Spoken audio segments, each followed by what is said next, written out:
En 1928, el partido nazi intenta recuperarse del desastre electoral y lucha por conseguir legitimidad. Cualquier observador que se precie habría tachado el movimiento nazi de la lista. Pero los acontecimientos mundiales les echan un salvavidas. Sin duda le supone una oportunidad para alcanzar el poder, cosa que parecía imposible incluso en sus sueños más salvajes. El responsable de propaganda, Joseph Goebbels, se enfrasca en una campaña electoral incansable, mientras que el antiguo héroe de guerra, Hermann Göring, consigue meter cabeza en el Parlamento. Y el aspirante a soldado y burócrata entre bambalinas, Heinrich Himmler, introduce a un peligroso aliado nuevo en el círculo interno.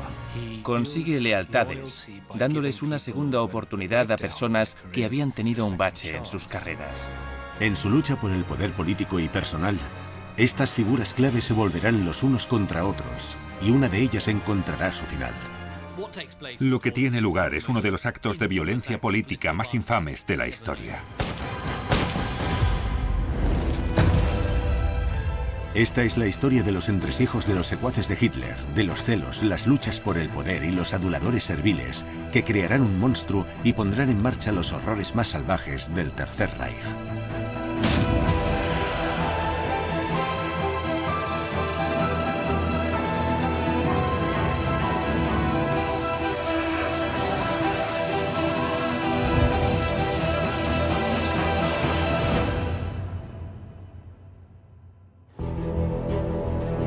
Mayo de 1928. Las elecciones federales suponen la primera incursión importante de los nazis entre el electorado alemán. Combinando la organización obsesiva de Himmler, el cortejo del establishment de Göring y la incesante propaganda de Goebbels, el círculo interno tiene grandes esperanzas de triunfar. Pero no será así. Las elecciones del 28 fueron un desastre espectacular para el partido nazi. El pueblo no comulgó con su mensaje. Cualquier observador que se precie habría tachado, y de hecho tachó, el movimiento nazi de la lista. Pese a haberlo dado todo en una campaña profesional y bien diseñada, su mensaje de catástrofe económica cae en oídos sordos. En Alemania corren buenos tiempos. Tras haber pasado años de crisis financiera, el país despega gracias a los préstamos estadounidenses. Las cosas van mejor que nunca. En 1928 el pueblo alemán estaba a gusto y no necesitaban que Adolf Hitler los sacase de su zona de confort. Los partidos minoritarios de ambos extremos del espectro político necesitan que haya crisis para ascender al poder. El círculo interno necesita un milagro. Pero entonces Estados Unidos le da a este grupo tan comprometido la calamidad nacional que habían predicho. El 29 de octubre de 1929 termina por conocerse como el Martes Negro. La bolsa estadounidense de Wall Street se desploma. Alemania había prosperado durante una breve etapa de los años 20 gracias a los préstamos de Estados Unidos. Dependían de la economía mundial en expansión para las exportaciones. El crack del 29 hizo que la economía mundial frenara en seco. De la noche a la mañana se reclaman millones de dólares en préstamos. Alemania y su economía caen en picado. El crack del 29 y la Gran Depresión son un desastre tremendo para Alemania, que no tiene ni la estabilidad ni la estructura para soportar este desplome tan extraordinario. Es una oportunidad de oro para los nazis. Antes parecían irrelevantes, pero ahora son como profetas. En este clima de caos, se diría que el círculo interno está en posición de ascender al poder. Cuando el gobierno de coalición se desmorona, se convocan otras elecciones para 1930. Dos de los miembros jóvenes del partido reciben su ocasión de destacar. El propagandista y portavoz Joseph Goebbels se aplica a fondo con la campaña. Esto le viene de perlas a Goebbels, que ahora es el jefe de propaganda de los nazis. Esto es un asunto nacional por el que puede, en fin, no desfilar, pero sí cojear. Heinrich Himmler, experto en trazar planes concienzudos entre bambalinas, aporta su capacidad de organización. Quieren ganar visibilidad, quieren estar por todas partes. La prioridad es asegurarse de que tienen un representante en cada ciudad pequeña y pueblecito. Juntos montan una campaña que pretende darle máxima visibilidad al partido. Un blitzkrieg político. En cada cervecería, posada, taberna, restaurante, sala de reuniones, ayuntamiento, en cada choza, va a haber un mitin nazi en algún momento de las elecciones. Utilizan nuevas formas punteras de llevar su mensaje a las masas. Van por ahí en camión o en coche, con altavoces, y reparten periódicos y panfletos. Tienen una energía y una pasión ardientes e inagotables. Solo en las últimas 4 semanas de campaña se convocan 34.000 mítines del partido nazi. Ya se ve que, incluso en una época anterior a los medios de masas, dedican mucho esfuerzo a difundir su mensaje. Y sus tácticas tendrán una eficacia devastadora. El 14 de septiembre de 1930 llegan los resultados. Los nazis reciben una barbaridad de votos, 4 veces más que apenas 24 meses antes. Cuentan con 6,5 millones de votos, lo que les da 107 escaños en el Reichstag. Antes tenían 12. Es un terremoto político. Para Goebbels es un triunfo increíble. Goebbels estaba boquiabierto. Esperaba un buen resultado, pero no tanto.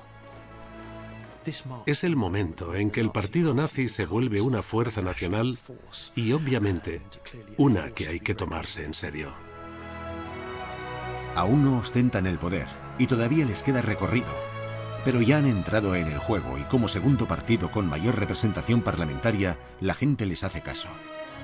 Para los poderosos, estas elecciones lo han cambiado todo. Las elecciones de 1930 suponen un antes y un después. De golpe pueden empezar a plantearse el llegar al poder algún día, tener cargos en los ministerios y estar sujetos a responsabilidades políticas. Es la primera vez en 6 años que el plan de subir al poder por medios legítimos parece factible. Pero para un miembro del círculo interno, el ambicioso antiguo héroe de guerra Hermann Göring, estos resultados son algo más que una victoria política. Las elecciones suponen una restauración fundamental para Göring. Llevaba en el Parlamento desde el 28, pero ahora tiene un escaño asegurado, además de la posibilidad de empezar a llenarse los bolsillos. Es un empresario industrial, dirige sus propios negocios y puede usar las promesas nazis para ganarse los apoyos de los peces gordos del sector a favor del nazismo. Pero en el círculo interno de Hitler no conviene quitarles el ojo de encima a tus rivales.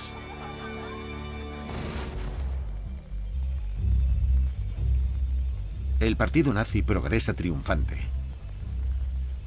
Pero pese a las victorias políticas, todavía arrastran un problema de sus tiempos de violencia y revolución. Los camisas pardas de la sección de asalto, la fuerza callejera del partido, empiezan a ser un motivo de vergüenza que no les conviene. La sección de asalto parece la gentuza que es. Sí, llevan uniformes, pero no son más que unos matones. Dan muchos problemas y encima se sienten legitimados porque el nazismo se ha vuelto una fuerza política enorme. A veces, en el periodo previo a las elecciones, abandonaban sus deberes y llegaban incluso a atacar a oficiales del partido nazi. A principios de los años 30 no cabe duda de que la SA le supone un problema a Hitler. A veces se metían en peleas con miembros del propio partido. Necesitan con urgencia un líder que los meta en vereda.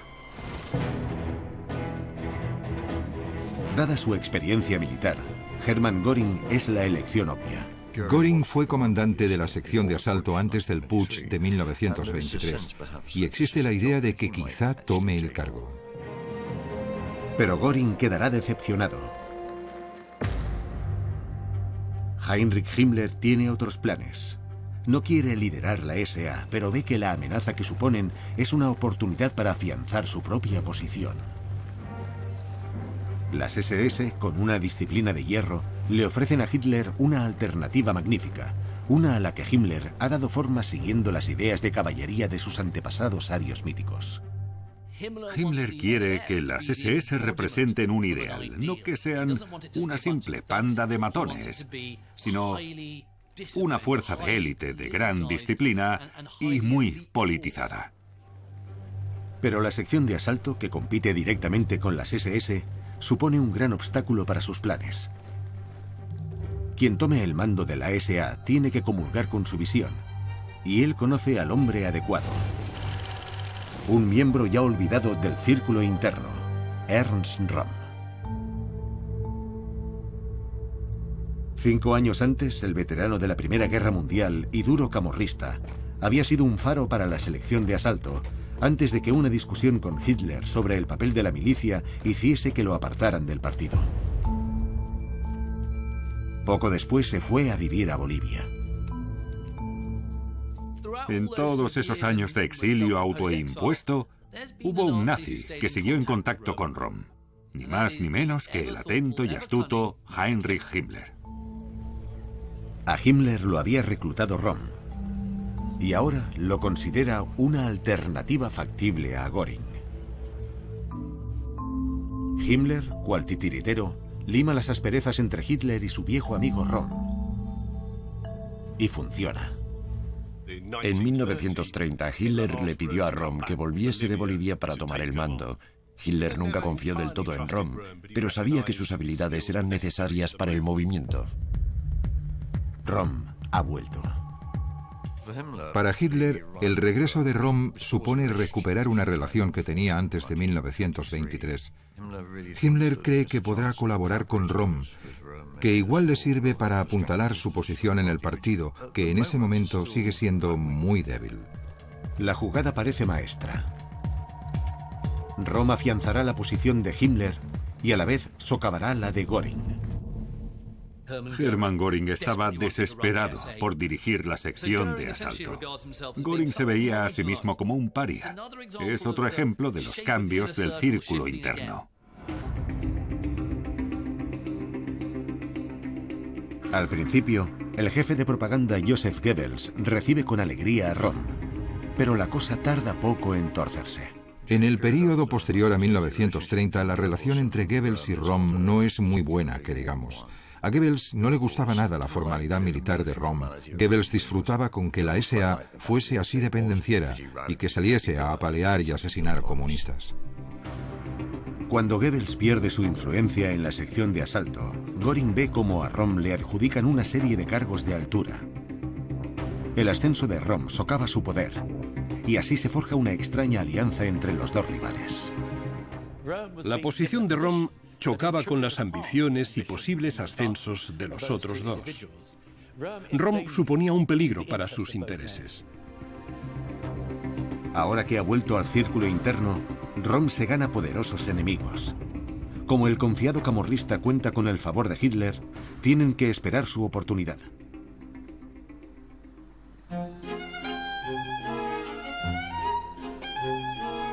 Hermann Göring, antiguo héroe de guerra, ha quedado apartado del ejército. Pero Hitler necesita que utilice sus talentos en otro ámbito. Donde mejor estaba Göring era socializando, hablando con la gente, haciendo contactos, recaudando fondos. Göring es un superviviente, un buscavidas liante, pero no sería nada sin su amada esposa y mujer de sociedad, Karin. Karin es una figura muy importante. Intentaba animar a Göring a que se convierta en un político importante. Habían pasado de todo juntos, pero a costa de su salud. Karin, cada vez más débil, fallece en octubre de 1931.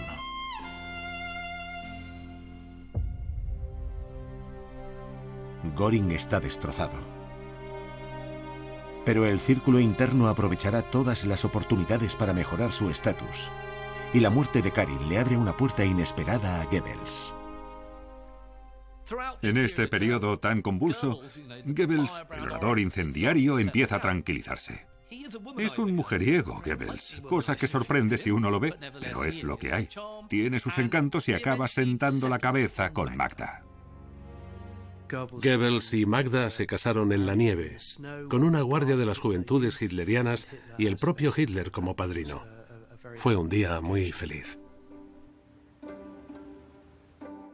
Al haber fallecido la esposa de Göring, queda libre una plaza para una anfitriona ambiciosa. Entre la élite nazi había mucha competitividad a la hora de hacer contactos, socializar y demás. Creo que Joseph y Magda Goebbels se veían como sucesores de Karin y Göring. Los dos aprovechan su oportunidad para hacerse un hueco en el círculo interno. El nuevo matrimonio Goebbels es una pareja nazi encantadora, así que cuando su adorado Hitler va a tomar el té, Magda prepara un bizcocho. Y Goebbels hace todo un despliegue de adulación y servilismo. Pone discos con los grandes éxitos de Hitler, sus discursos. Pero Göring contraatacará.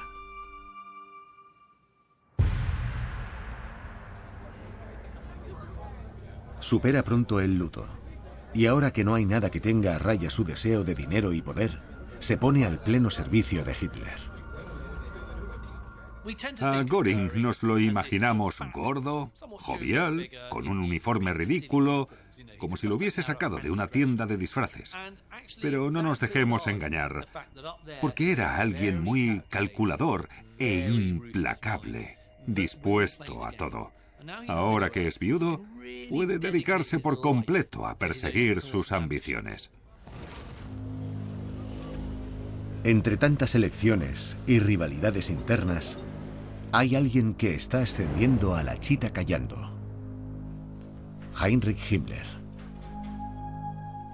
Mientras, Himmler traza sus planes a la chita callando. Se está formando su base de apoyos.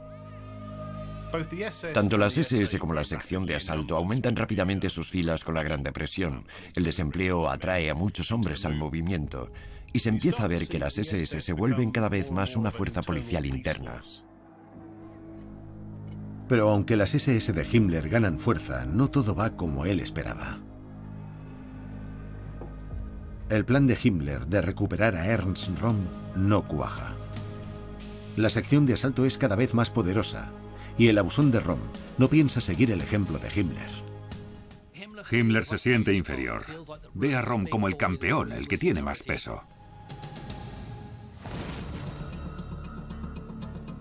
Consciente de su error, Himmler se centra en mejorar sus fuerzas de las SS. Si consigue que se ocupen de la seguridad del partido, afianzará tanto su papel como su posición. Himmler empieza a plantearse más seriamente montar un servicio de inteligencia en las SS que sea independiente del de la SA y otras organizaciones del partido. Necesita un grupo dentro de su organización, las SS, que no solo espíe a los enemigos del partido, sino también a los propios afiliados, bajo el pretexto de que quizás sean unos traidores. Y por eso monta lo que él llama Sicherheitsdienst, el servicio de seguridad, el SD. Himmler necesita que alguien lidere la nueva fuerza, alguien de confianza, un miembro nuevo del círculo interno que comprenda su visión y ambiciones sin poner en peligro su poder. En junio de 1931, Himmler se reúne con un joven que busca trabajo. Esta entrevista fijará el destino de millones de personas. El tipo que llama a la puerta de Himmler para ofrecerse a dirigir el SD es un joven llamado Reinhard Heydrich. Su aspecto ario impresiona a Himmler de inmediato. Es la encarnación de lo que él cree que deberían representar las SS. Y Himmler, el aspirante a soldado, queda asombrado por el historial militar de Heydrich. Le impresiona que Heydrich sepa hablar con él en lenguaje militar y explicarle sus planes para la creación del servicio de inteligencia de las SS. Heydrich, con una gran educación, había ostentado un puesto muy codiciado en la reducida marina alemana de posguerra. Pero después se había metido en un asunto turbio. Se prometió a la vez con dos mujeres Y el padre de una era una persona muy influyente, con muy buenos contactos. Cuando el asunto salió a la luz, Heydrich desdeñó las quejas del padre, actitud que horrorizó a la Marina. Se quedó con una de sus prometidas, pero perdió el puesto. Como no lo consideraban un hombre de honor, lo largaron. Entonces estaba prometido. Tenemos a un hombre desesperado. Ansioso por causar buena impresión, el ingenioso Heydrich le dice a Himmler todo lo que éste quiere oír. Lo único que ha hecho es leer de crío novelas de detectives, espías y demás. Y aprovecha para impresionar a Himmler con sus conocimientos de cómo funcionan los servicios de inteligencia. Más experiencia no tiene, pero le basta. A Heydrich se le da de maravilla aprender sobre la marcha. El ambicioso Himmler y su nueva mano derecha están al mando de un servicio de seguridad autorizado a espiar a los propios miembros del partido. Es una herramienta que aprovecharán al máximo.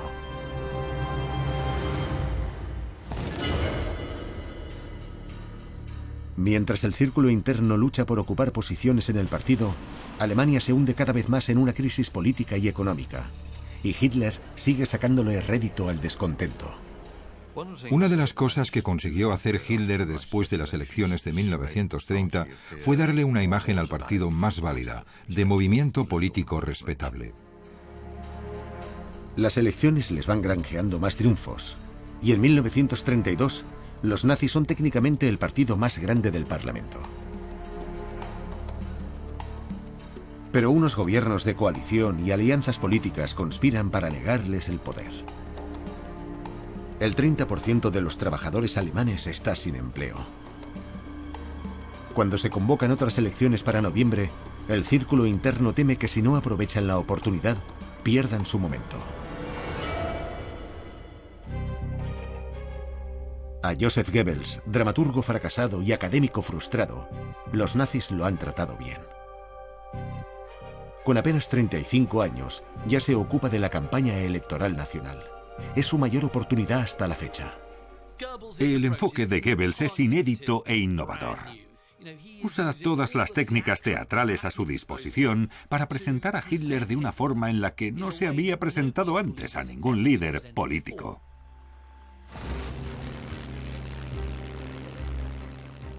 Goebbels diseñó una campaña llamada Hitler sobre Alemania, en la que Hitler volaba de pueblo en pueblo y de ciudad en ciudad. Se grababa y había tropas en tierra esperando a ver cómo el Führer descendía del cielo como si fuese un ángel vengador bajando desde las nubes. Fue muy impactante para la gente de vida gris y aburrida.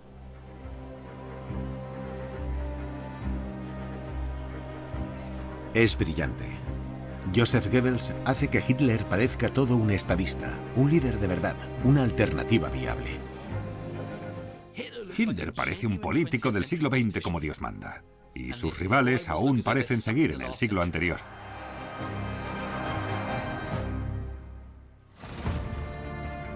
Pero pese a todos sus esfuerzos, no ganan las elecciones. El 50% de los votos se reparten entre los nazis y los comunistas, que se encuentran en un punto muerto político. Si el círculo interno quiere inclinar la balanza, necesitará el apoyo del establishment, pero es más fácil decirlo que hacerlo. El presidente alemán, el mariscal Hindenburg, no se fiaba nada de Hitler, no entendía la política de masas, no entendía de dónde salía Hitler. El presidente Hindenburg no concebía tener que relacionarse con este antiguo soldado. Solo el presidente Hindenburg puede darle a Hitler lo que quiere, la Cancillería. Sabiendo esto, un miembro clave del círculo interno aprovecha la oportunidad de mejorar su situación.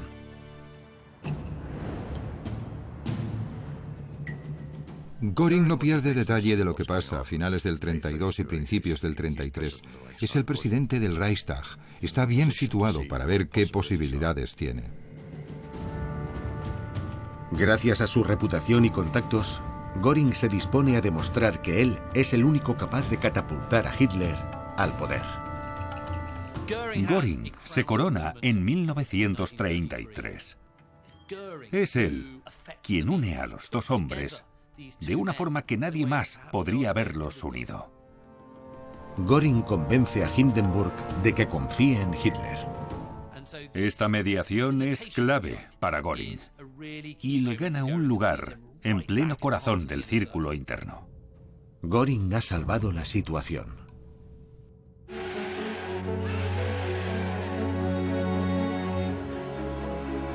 El 30 de enero de 1933, el presidente Hindenburg nombra por fin canciller de Alemania a Hitler. Para el círculo interno es un momento increíble. En cosa de 10 años han pasado de terroristas buscapeleas a políticos que forman parte de una coalición de gobierno.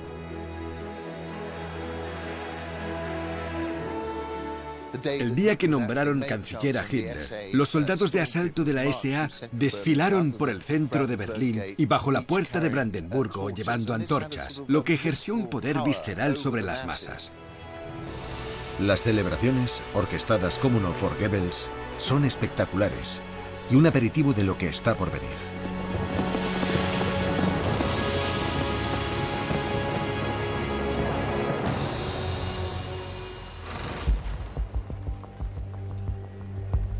Pero todavía les falta camino. Puede que su líder sea canciller, pero los nazis solo ostentan unos pocos cargos del endeble gobierno de coalición. Y bajo la apariencia de partido unido, se halla una competición por hacerse con esos puestos que no hace sino avivar las tensiones del círculo interno. Cuando a Hitler lo nombran canciller, se intensifica la competición en el partido por aspirar a cargos superiores. Algunos miembros acabarán sin puesto, pero otros ascenderán a las altas esferas políticas. Entre los que quieren probar las mieles del éxito se encuentra el genio de la campaña, Goebbels, que espera ganar prestigio, privilegios y puede que hasta un puesto de ministro en el nuevo gabinete. Siempre que se forma un gobierno nuevo, las figuras principales del partido esperan al lado del teléfono a que el líder les dé tal o cual puestecito. Pero aunque le dan las gracias por sus logros, los años de tácticas de terror y campañas agresivas de Goebbels no lo han hecho muy popular en Berlín. Goebbels está ahí esperando a que suene el teléfono y de golpe se da cuenta de que no suena. Hitler no puede permitirse que lo relacionen con nadie que pueda acabar con sus débiles vínculos con el poder legítimo. Se da cuenta de que no tiene trabajo, de que no es uno de los nazis a los que les van a dar un cargo, y queda sumido en una depresión profunda. Pero mientras una estrella se apaga, otras deslumbran.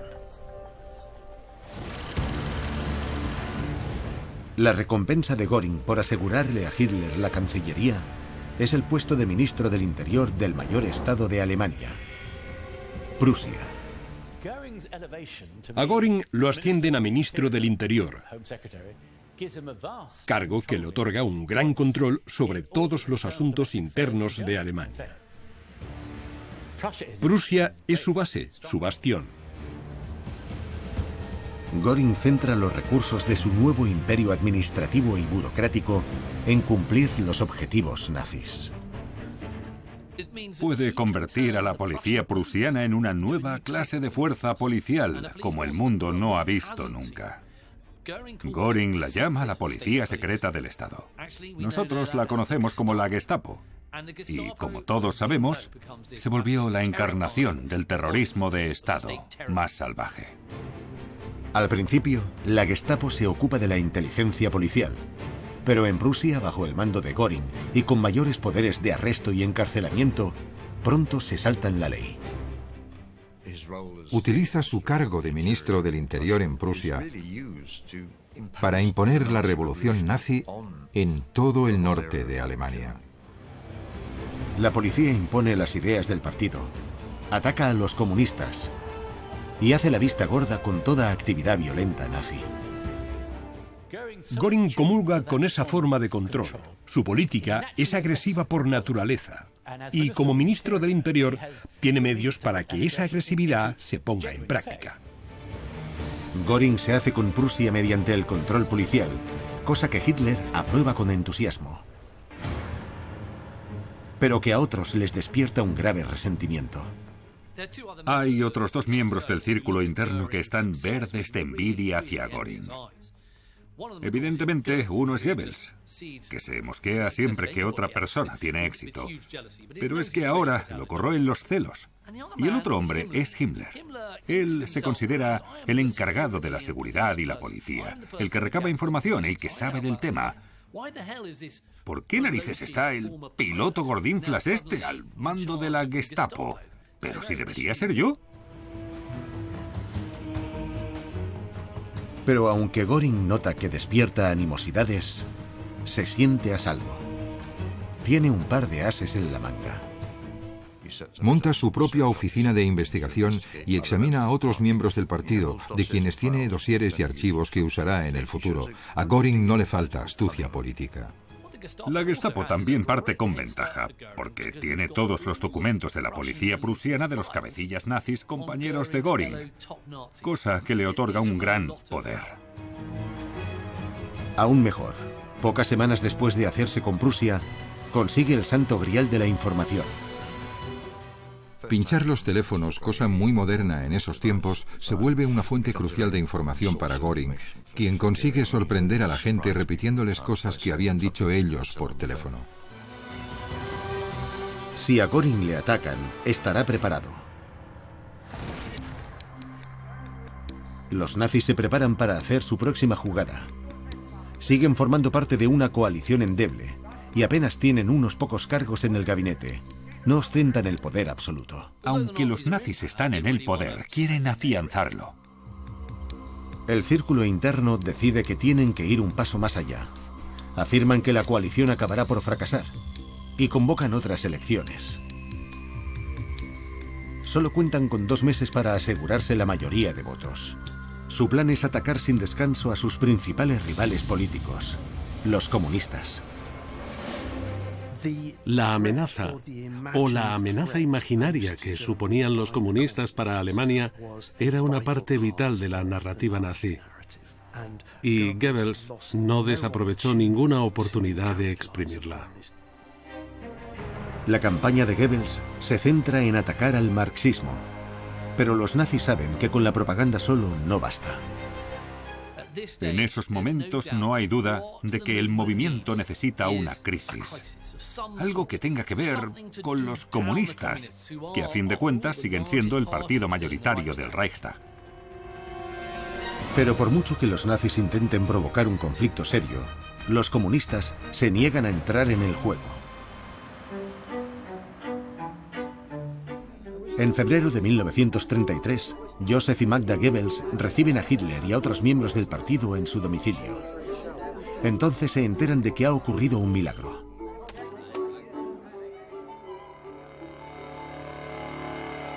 El Reichstag está ardiendo. El incendio es en febrero y él había tomado el poder el mes anterior. Todos los indicios apuntan de forma circunstancial a que ha sido cosa de los nazis.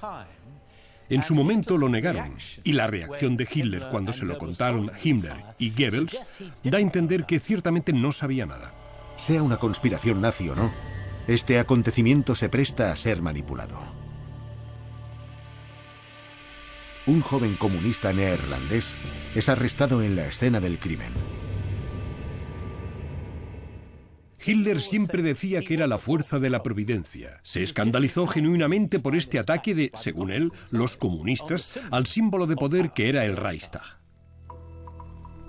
Hitler aprovecha la ocasión.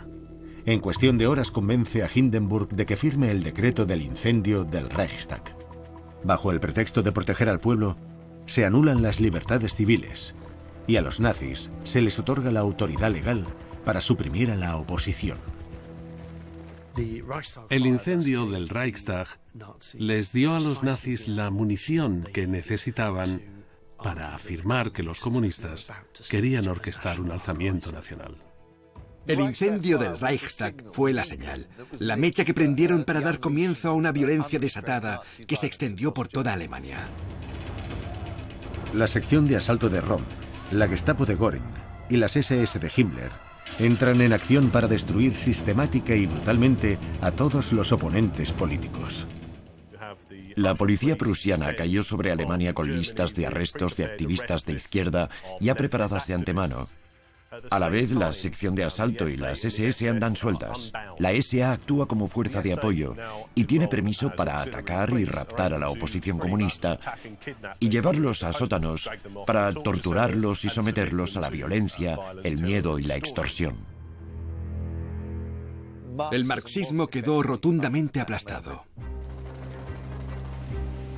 Después de tanta propaganda y alarmismo por parte de los nazis, esta represión salvaje es bien recibida por el pueblo alemán y la popularidad del partido se dispara. Apenas 2 semanas después, en las elecciones de marzo de 1933, los esfuerzos de Goebbels y Göring dan sus frutos. Los nazis se hacen con casi el 44% de los votos. Sigue sin ser una mayoría absoluta, pero ahora son la fuerza dominante de la coalición. Ahora los nazis están al mando.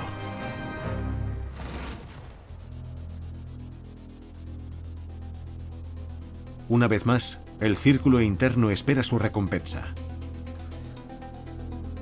Göring, con ansias de poder, ya tiene varios cargos políticos, pero ahora se crea un ministerio nuevo a la medida de sus talentos. Le encargan desarrollar en secreto la primera fuerza aérea moderna del mundo. Aquí Göring deja de ser solo ministro en Prusia para convertirse en alguien con una responsabilidad nacional. Es la elección lógica para montar un ministerio del aire, que será una forma velada de rearmar la fuerza aérea alemana. Sin depender del ejército y la marina ya establecidos, y con un buen presupuesto y uniformes estilosos propios, Göring está en su salsa.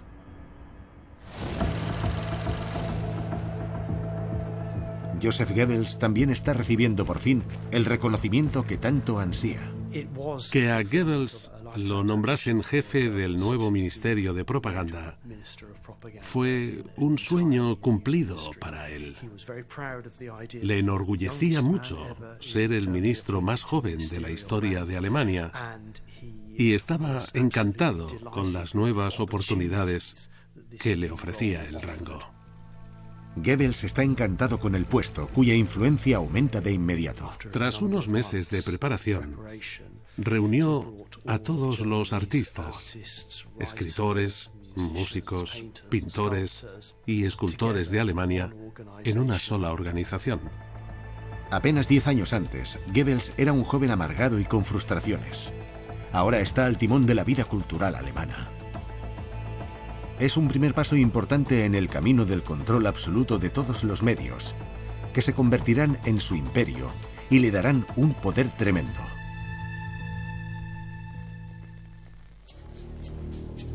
Los nazis están al mando, y la ley y el orden deben reflejar su visión e imponer sus valores. Hay que centralizar las fuerzas policiales del país y someterlas al control de alguien del círculo interno, un cargo de gran poder y muy codiciado. Göring cree que él es la mejor opción. Montó la Gestapo en Prusia y fue muy importante a la hora de poner a la policía del lado del régimen. Pero Göring tiene un rival inesperado: el jefe de seguridad y burócrata meticuloso Heinrich Himmler. La relación entre Göring y Himmler en el 33 y el 34 es muy irregular. Göring está en lo más alto de la jerarquía política y Himmler aún está dando bandazos, intentando ubicarse y encontrar su lugar. Está muy ocupado poniendo los cimientos de su futuro poder. Es la gran oportunidad de Himmler. Quiere estar al mando de un estado policial unificado, con cuerpos que sigan el ejemplo de las SS que ya estableció. Habla con Hitler para explicarle por qué debe darle el puesto. Cumple, es voluntarioso, se le da bien organizar. Es alguien que evidentemente va a ser capaz de dirigir un sistema de policía nacional. Himmler se sale con la suya y le dan el control de las fuerzas nacionales de policía, menos de una, la de Prusia, dirigida por Göring. Göring se queda con su valiosa Gestapo y aunque es Himmler quien se ha quedado con el premio gordo, Göring reconoce que le conviene tener al joven burócrata de su lado. No tarda en reclutarlo como representante en Prusia. Se da cuenta de que Himmler puede ser muy útil, así que deciden colaborar. Pero claro, Göring es el superior de los dos. Una vez más, subestima a Himmler, su ambición y su capacidad de montar organizaciones.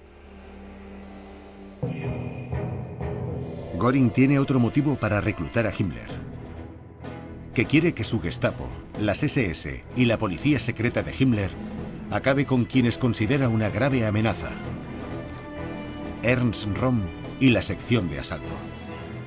A principios de 1934, las filas de los camisas pardas ya cuentan con 3 o 4 millones de miembros.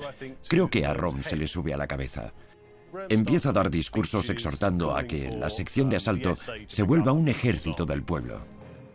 Las camisas pardas, dentro del partido nazi, ansiaban tener más poder, porque se veían a sí mismos, no sin razón, como el ariete que les había abierto las puertas del poder a los nazis.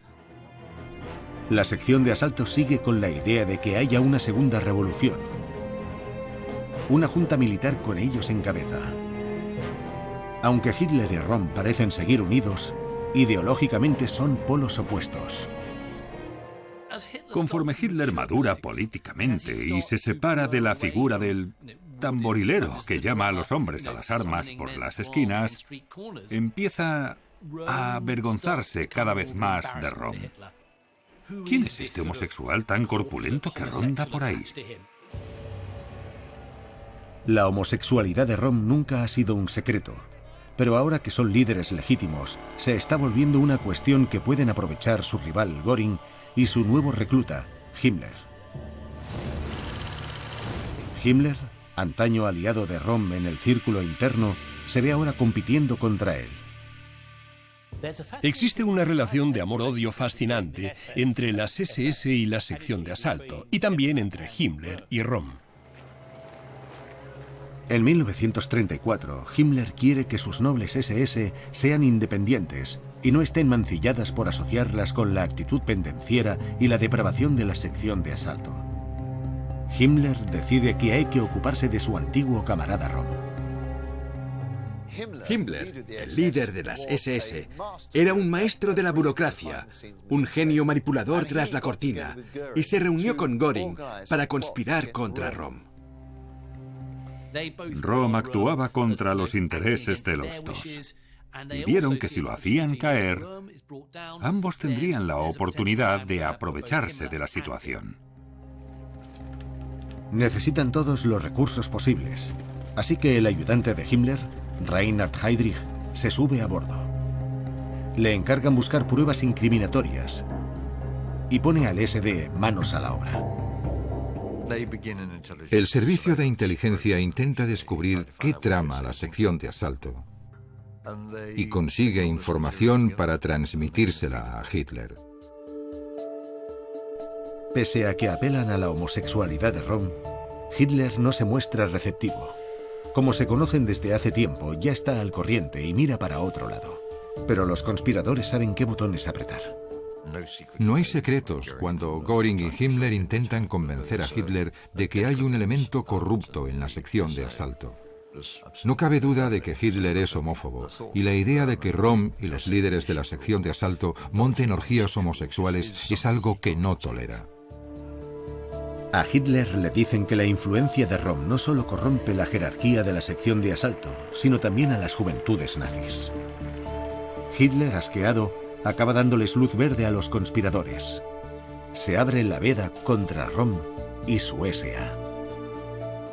Himmler le ordena a Heydrich que se ponga a sacar información sobre Röhm. Información manipulada, pero bastará. Los nazis son muy de inventarse cosas, soltar la acusación y declarar la culpabilidad, que es lo que va a pasar con Röhm.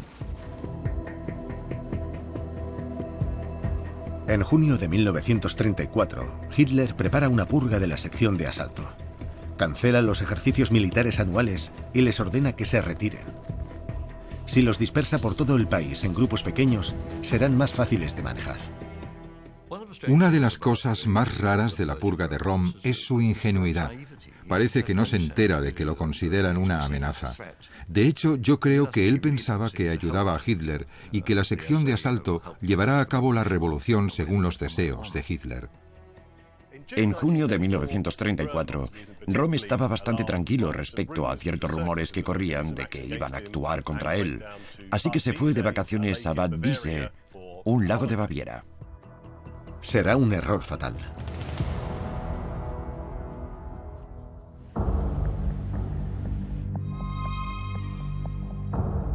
Göring, Himmler y Heydrich han trabajado a contrarreloj para desacreditar a Röhm. Y por fin han encontrado su as en la manga. A finales de junio de 1934, sorprendentemente, encuentran pruebas de que Röhm es un traidor. Hay documentos que prueban que recibió millones de marcos del gobierno francés para que intentase derrocar a Hitler por ellos. Por supuesto, todo son pruebas falsas. Armados con las pruebas de que Röhm es un traidor, además de un degenerado, los conspiradores convencen a Hitler de que tiene que actuar cuanto antes. El destino de Röhm está sellado. Lo que tiene lugar es uno de los actos de violencia política más infames de la historia. Se llama la Noche de los Cuchillos Largos, y vaya que si estaban afilados.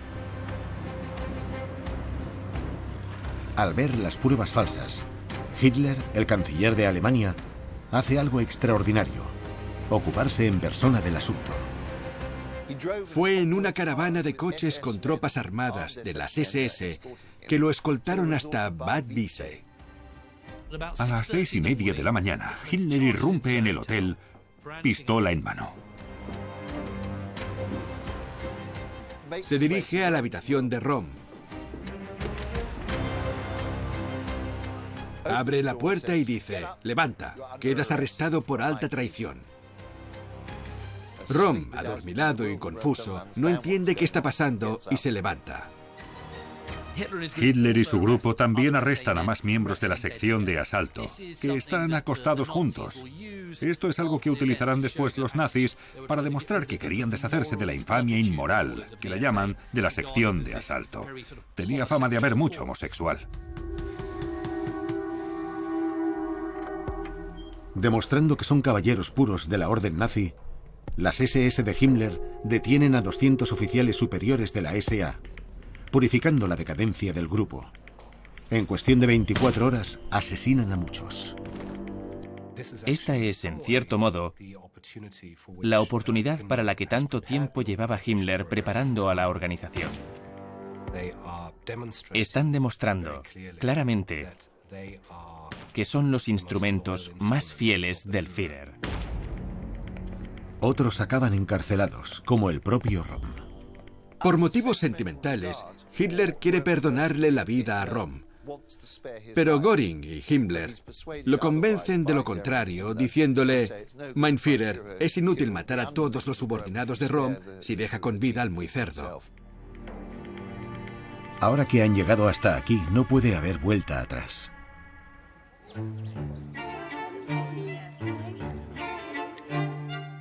Al día siguiente, Hitler invita a los ministros de su gabinete y sus familias a tomar un té en los jardines de la Cancillería de Berlín.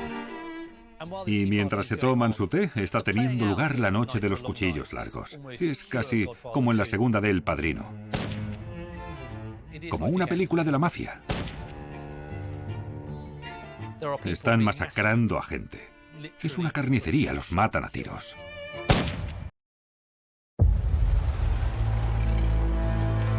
En 1928, el partido nazi intenta recuperarse del desastre electoral y lucha por conseguir legitimidad. Cualquier observador que se precie habría tachado el movimiento nazi de la lista.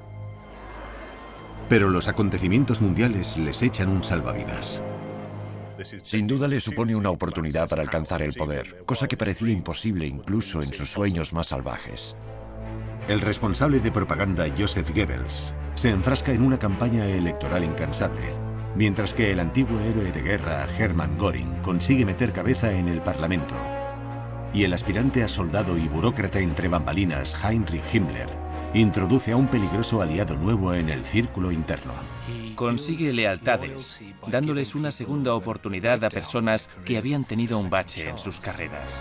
En su lucha por el poder político y personal, estas figuras clave se volverán los unos contra otros, y una de ellas encontrará su final. Lo que tiene lugar es uno de los actos de violencia política más infames de la historia.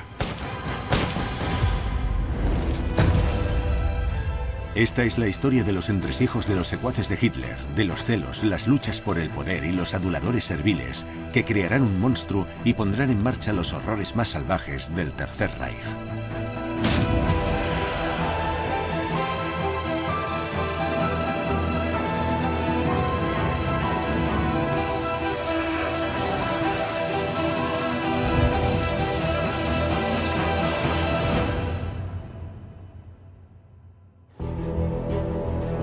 Mayo de 1928.